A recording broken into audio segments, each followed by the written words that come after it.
Welcome, fellow watchers of infinite realities. Prepare to embark on a journey beyond the boundaries of imagination, as we dive into the uncharted territories of the multiverse. This series transcends the confines of traditional storytelling and ventures into the realm of analysis and speculation. In this brand new series, we will not be confined by the limitations of fan fiction. Instead, we will be unraveling the threads of the multiverse, carefully dissecting the intricate connections between characters and scenarios. Join me, Miss the Part, as we bring together iconic figures and scenarios from different dimensions, pitting them against each other in the ultimate test of strength, wit, and resilience. Are you ready to witness the clash of titans, the dance of destinies, and the unraveling of the cosmic threads? Welcome to Multiverse, where the boundaries between fiction and reality blur, and the possibilities are vast, as the cosmos itself are. The multiverse awaits. Let the exploration begin. In every universe, there is a variant of every person, every hero, every villain, every criminal. So, it was not strange for Peter Parker to have variants across the multiverse. These variants have all had events known as canon events, which created their arc in their lives. These canon events were the variants being bitten by a radioactive spider, which gave them their powers. Inasmuch as these variants have the same powers, there are slight differences in their power output, the villains fought, and the idiosyncrasies of the characters and the range of their experiences. This battle is going to be among Tobey Maguire's Spider-Man, Spider-Man 1 to 3, Andrew Garfield's Spider-Man, The Amazing Spider-Man, and Tom Holland's Spider-Man, Spider-Man Homecoming through No Way Home. To understand who will probably win the battle, it is important to understand the background of these variants, their powers, and their peak performances in their fights with their villains.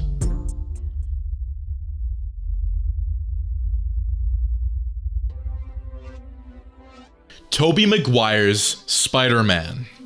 Tobey Maguire's Spider-Man explored the more shy aspect of the Spider-Man character. It took the analysis of the social awkwardness of the character.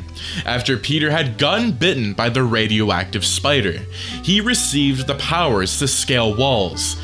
His vision was substantially improved as he dropped his thick-rimmed glasses because he could see without them. In the first part of the trilogy, the powers he acquired are normal. Nothing extraordinary about the powers. His powers included the web shooting, super strength, the sixth sense, among others. However, what is different about Tobey's Spider-Man is the fact that he has the ability to shoot webs from his wrists without the assistance of a web shooter, unlike the other two Spider-Men. The fight that ensues between Peter and the Green Goblin in the first part does not display his peak performance in the trilogy. His peak performance is seen in Part 3, during his influence with the Venom symbiote. Spider-Man 3 was jam-packed, since he had to fight off Sandman while influenced by the Venom symbiote, under which he wasn't himself.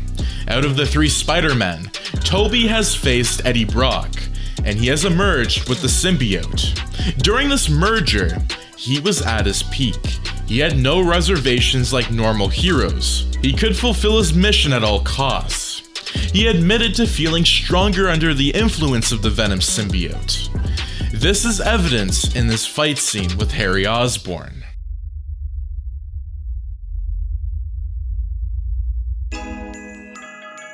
Andrew Garfield in The Amazing Spider-Man took a different approach at the personality of Spider-Man. This concluded that you may have a variant who may or may not look like you, but surely the variant will not have your character trait and personality. His version of Spider-Man gives an insight into his background story, and about his parents' disappearance. His version of Spider-Man is seen to be the most broadened. Emotionally speaking, this is because of the grief he grappled with, the loss of his uncle, which is canon, his inevitability to save his girlfriend, Gwen Stacy, when she fell off of a building, and his ability to easily tell the other Spider-Man that he loved them. He is seen to be a selfless variant who stops the other variants of Spider-Man from feeling the grief he felt. This occurred when he dove off to save Michelle Jones, who was falling off the building and could not be saved by her own love interest. Andrew is as smart as the other variants. This is because he was able to build a fully functional web shooter by himself and his own suit. He was able to help Dr. Connors complete his equation on the regenerative abilities of a lizard, which later created the villain, Lizard. He also provides a proficient cure in No Way Home for the Lizard. Andrew is shown to be the variant with the most likeness in fighting skill to that of a spider. During his fight scenes with Lizard, he moves and weaves webs as a spider. His peak combat skill is shown during his combat with Electro. His ability to weave and dodge and survive full blasts of electrical volts.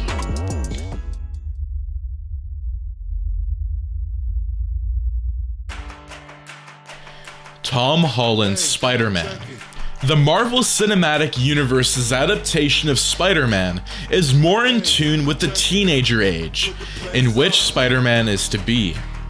This variant of Peter is within the age range of 15 to 18 within the movies as the movies progress. They show his transition to adulthood. The adulthood crown is where he has to survive on his own after the death of Aunt May and the lack of recognition among his friends. His version of Spider-Man suffers the most grief. The loss of his uncle, which is a canon event, but isn't really addressed in the films. The loss of his mentor and a father figure, Tony Stark, in Avengers Endgame. The loss of his surviving relative, Aunt May. The lack of recognition from his friends after everyone in the world forgot who he was. Also, his Spider-Man has an advantage that no other variants had: his exposure to technology. Unlike the rest who built their suits, which they used in combat, this variant has his suit upgraded by Tony Stark, and the extra nanotech suit he uses in Endgame shows the versatility of the suit. This variant is equally smart, as he is able to use the technology of Tony Stark while he was in his plane to design the new suit for himself. Furthermore, he is a geometrical maestro, as he is able to use his knowledge of geometry to best Doctor Strange in the mirror dimension, where Strange was meant to have the upper hand. His knowledge was also evidenced in his membership in the Academy Decathlon team. Tom Holland's Peter, like the rest, is super strong, and this had been displayed in various instances. His ability to hold the ferry, which was falling apart, together. His ability to lift the fallen debris of the roof from him after Vulture had caused the building to collapse. Another edge this variant has is the exposure to teamwork. The other variants worked alone, but Tom Holland's version had been exposed to the Avengers from Civil War, as he fought alongside Tony Stark against Steve Rogers.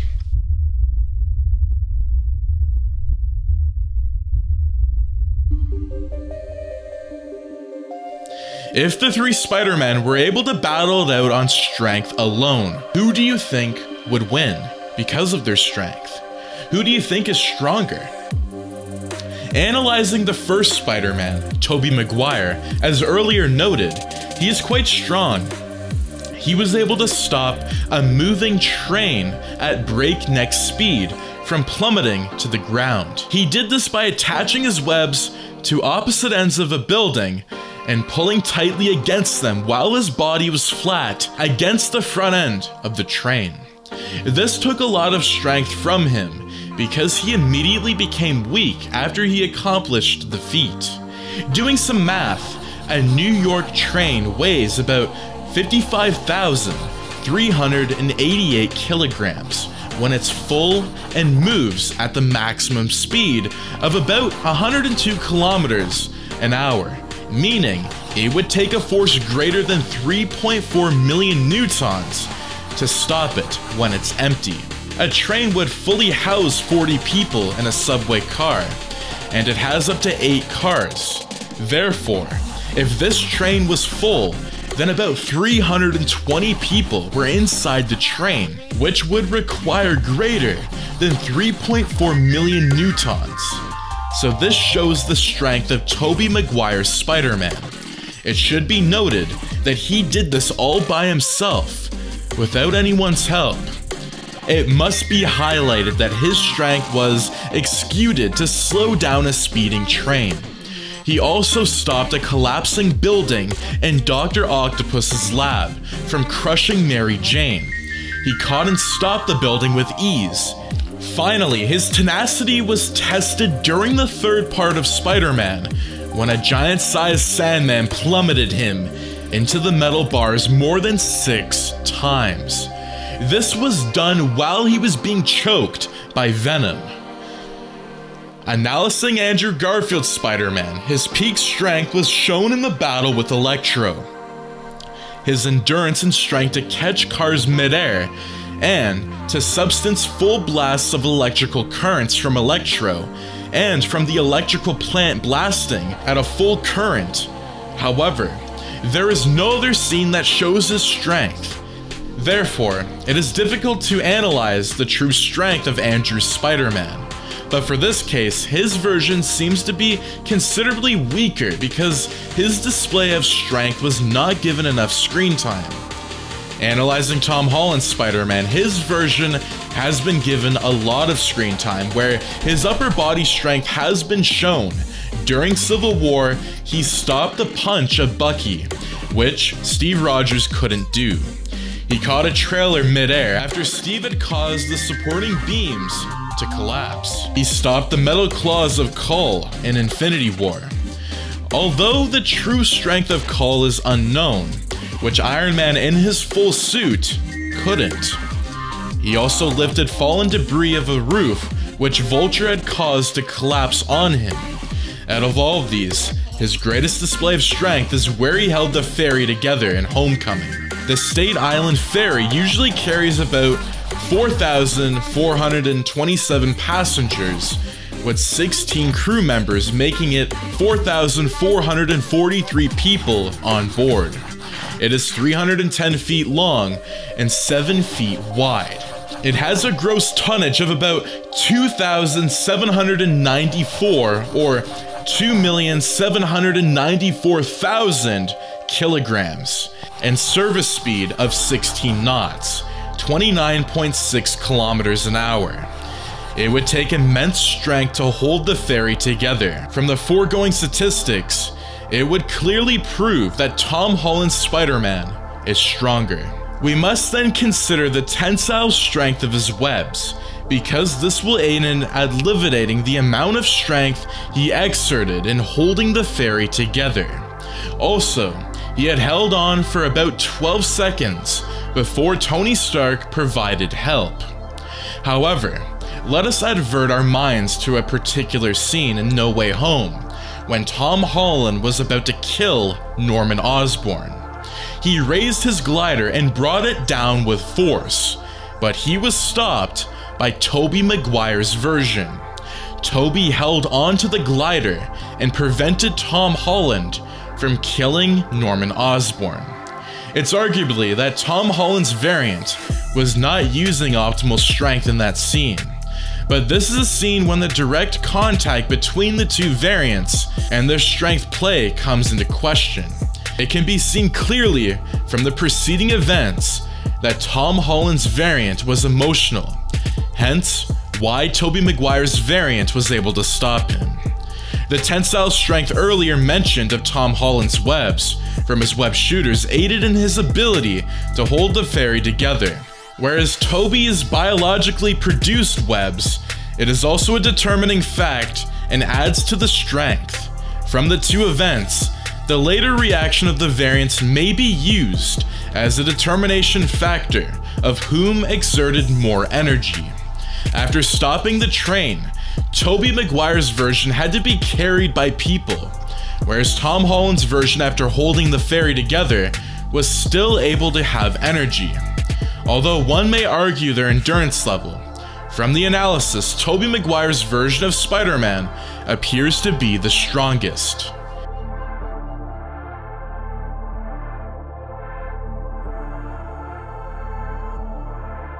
Brilliance. Another parameter of comparison is the range of intelligence among the three variants. Who was the smartest and who was less smarter compared to the three? This is particularly a tough one because they are all canonly smart. Analyzing Tobey Maguire's version, his smartness is not given preeminence like the rest of the variants. However, he is just mentioned in passing. He is smart enough to impress Dr. Otto Octavius and Norman Osborn. He was considered a genius by Harry Osborn, Gwen Stacy, and Mary Jane.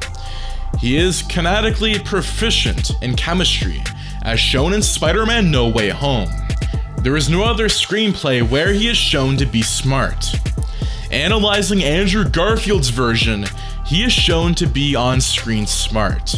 He created his own web shooters by himself, and they produced functional, intense webs, which he used to swing himself. He also designed his suit by himself, without the help of any other person. Furthermore, Andrew's variant helped in the completion of a formula, which Dr. Kirk Connors, aka Lizard, could not complete. This completion turned out to be what Dr. Connors eventually injected himself with, and turned into the lizard monster that he was. In No Way Home, he also created the cure for Dr. Connors. Analyzing Tom Holland's variant, he is shown to be the mathematical geometry genius when he effortlessly defeated Doctor Strange in the mirror dimension by recognizing its similarities to geometry. He designed the web shooters himself, but was later given one by Tony. He is said to be the best in the decathlon team in his school. Due to his brilliance, he got an internship at the Stark Industries, and can comfortably sustain conversations about science with Tony Stark, who is equally smart, but smarter. He was later able to operate Tony Stark's machine to create a suit for himself. He also developed a cure like the others. Due to the screen time and the fractioning of events, Tom Holland appears as the smartest Spider-Man. However, when the three of them are sharing the screen, there is no mention of any technology or scientific term that any of the variants do not remotely understand. This may be a silent nod to their intelligence, being in par with one another.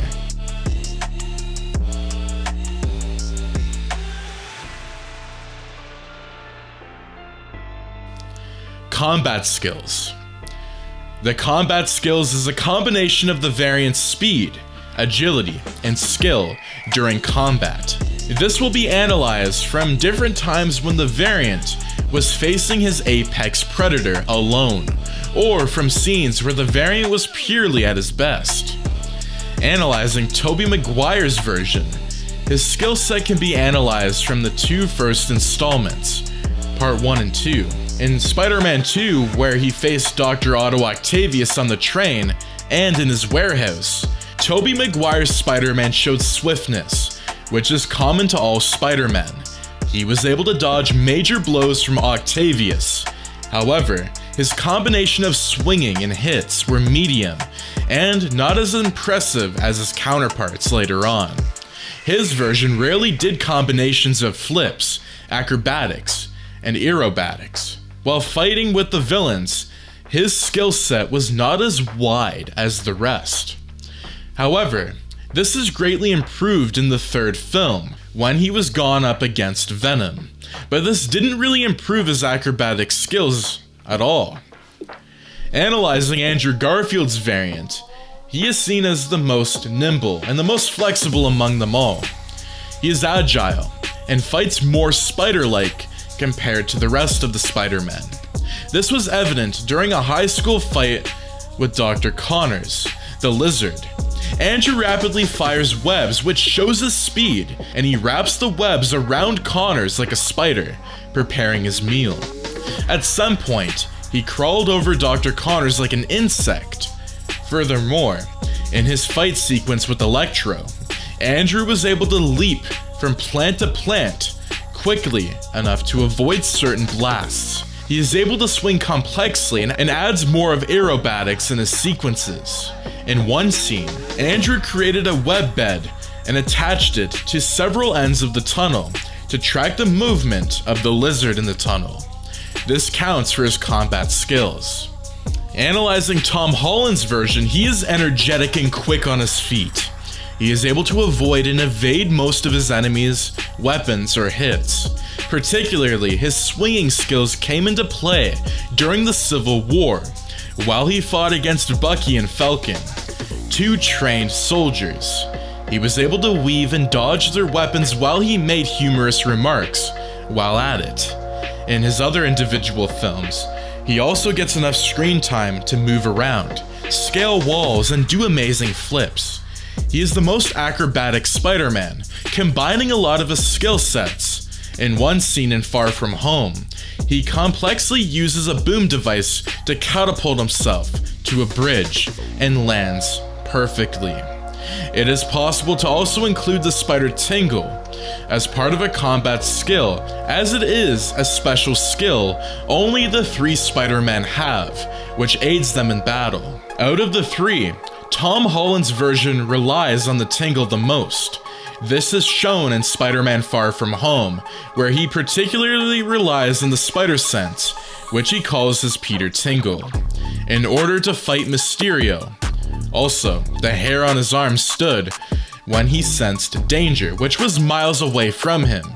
This occurred in Infinity War. Sharing the screen time in No Way Home, it provides the audience with a direct comparison among the variants to assess their skill sets. From the impressive swinging done by Tobey Maguire's variant with 2 hands, to Andrew Garfield's substance on the advanced electrical volt from Electro, to Tom's alertness and youthful experience. From the analysis, it may appear that Andrew's variant is more swift and agile than the rest, while Tom's variant has more combat skills.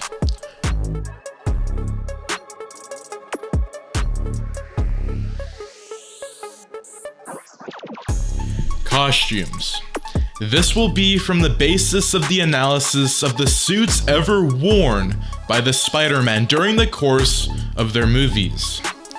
Tobey Maguire's Spider-Man made his suit custom. His first suit, however, was an eyesore. The suit was more of a hoodie with the ski mask. The suit he wore first for the underground battle. Subsequently, he drew and renewed his suit to the stereotypical blue and red of the other 2 Spider-Men. The suit was a nimble and the finest thing anyone had ever seen due to the fact that it was the first installment and live action of the film. It was almost comic accurate, but not as quite. However, his suit had no other qualities other than its ability to stretch while he made complex jumps. A difference came in the 3rd film when Tobey Maguire was infected by the symbiote, and the whole suit was turned black as a result of that.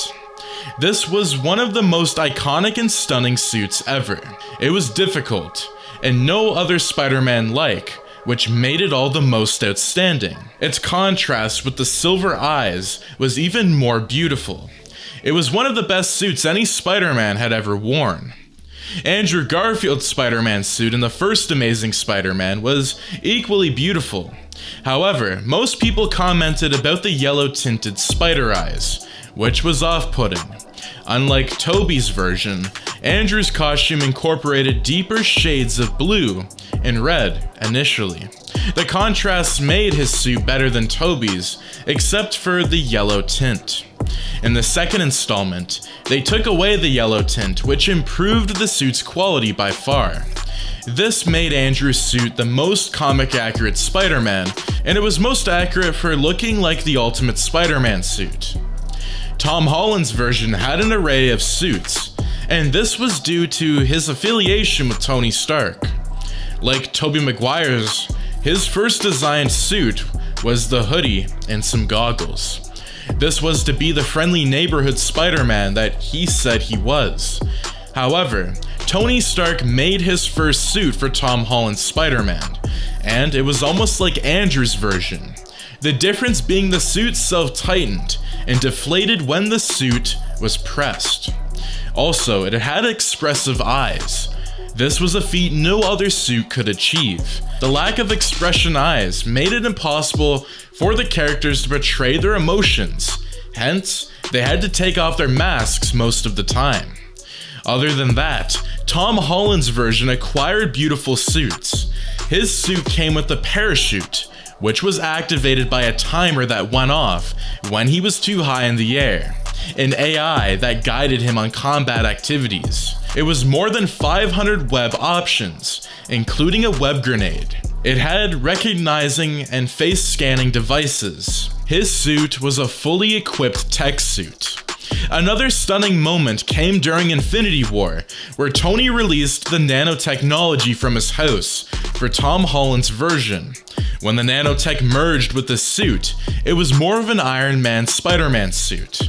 Hence the word Iron Spider. It was a metal and it had a nice combination of red, blue, and gold.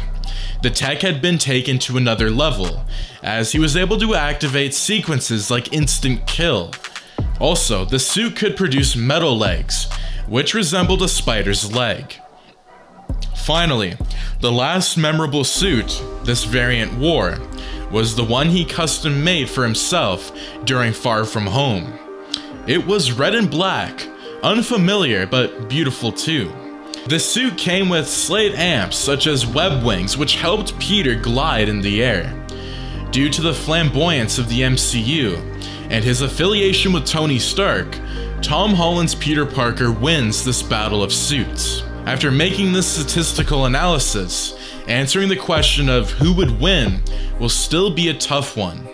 In a scenario where all Spider-Men are prepared to fight, Tobey's Spider-Man in this case is Peter 1, Andrew's Spider-Man is Peter 2, and Tom's Spider-Man is Peter 3 from first to last.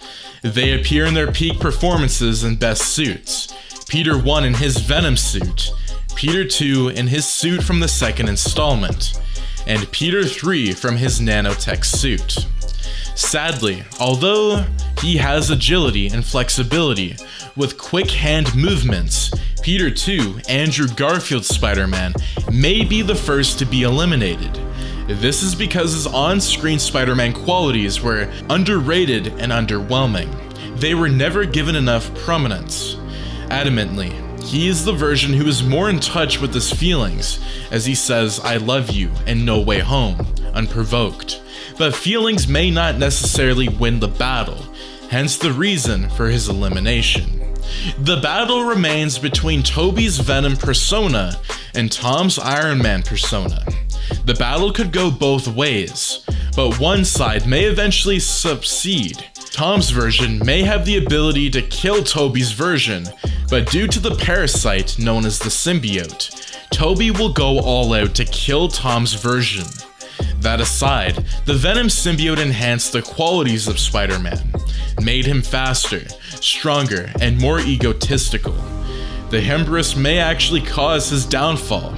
In this supposed battle, if there is an explosion or loud sounds caused by one of them from hitting an object, and the symbiote is close, this would cause a reaction in the symbiote. Peter 3, Tom Holland, will capitalize on this to win the battle. A fun theory is that during this battle there may be a possibility that either the symbiote either affects Tom and alters his Iron Man suit, or the nanotech turns Tobey's suit into a nanotech Venom suit. This is possible as seen when Dr. Otto Octavius ruined part of Peter's suit and the nanotech infiltrated his tentacles. If this happens, then Peter 3 could easily control Peter 1, still leading him to victory. So that is going to be my analysis on what Spider-Man would win: Tom Holland's Spider-Man versus Tobey Maguire's Spider-Man versus Andrew Garfield's Spider-Man. Who do you think would win in the multiverse? Do let me know in the comments down below. And if you guys do enjoy this brand new series, the updated series of Multiverse, do make sure to follow more as we will be posting weekly episodes. So do let me know in the comments down below what episode you would like to see next, where we pin character to scenario or character pinned to character. But thank you so much for tuning in. If you guys did enjoy this video, do make sure to subscribe, like, share, and turn those notifications on so you and your friends are all up to date with the latest content. Thank you so much for tuning in, and I'll see you in the next video. Take care and have a fantastic day. Peace out.